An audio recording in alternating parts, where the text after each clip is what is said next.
Why is it that we don't seem to be able to adjust ourselves to the physical environment without destroying it?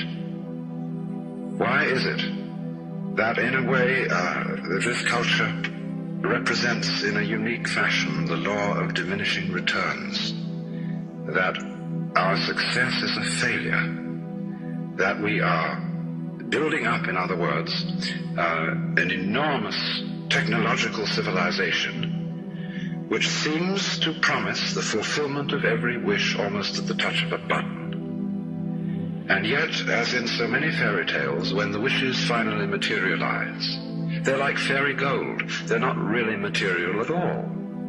In other words, so many of our products, our cars, our homes, our clothing, our food, it looks as if it were really the instant creation of pure thought.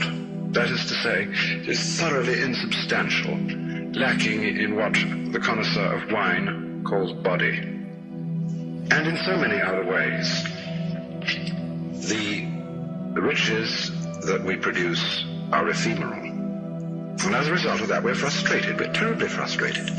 We feel that the only thing is to go on getting more and more. And as a result of that, the whole landscape begins to look like the nursery of a spoiled child who's got too many toys and is bored with them and throws them away as fast as he gets them, plays them for a few minutes. Also, we're dedicated to a tremendous war on the basic material dimensions of time and space. We want to obliterate their limitations.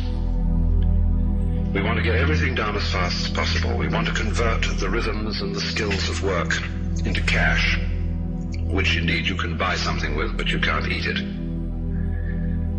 And then rush home to get away from work and begin the real business of life, to enjoy ourselves. You know, for the vast majority of American families, what seems to be the real point of life, what you rush home to get to, is to watch an electronic reproduction of life. You can't touch it. It doesn't smell, and it has no taste. You might think that people getting home to the real point of life in a robust material culture would go home to a colossal banquet or an orgy of lovemaking or a riot of music and dancing. But nothing of the kind. It turns out to be this purely passive contemplation of a twittering screen. You see mile after mile of darkened houses with that little electronic screen flickering in the room. Everybody isolated, watching this thing, and thus in no real communion with each other at all.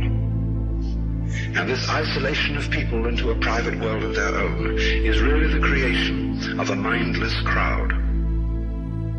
And so we don't get with each other, except for public expressions of getting rid of our hostility, like football or prize fighting. And even in the spectacles one sees on this television, it's perfectly proper to exhibit people slugging and slaying each other, but oh dear no, not people loving each other, except in a rather restrained way.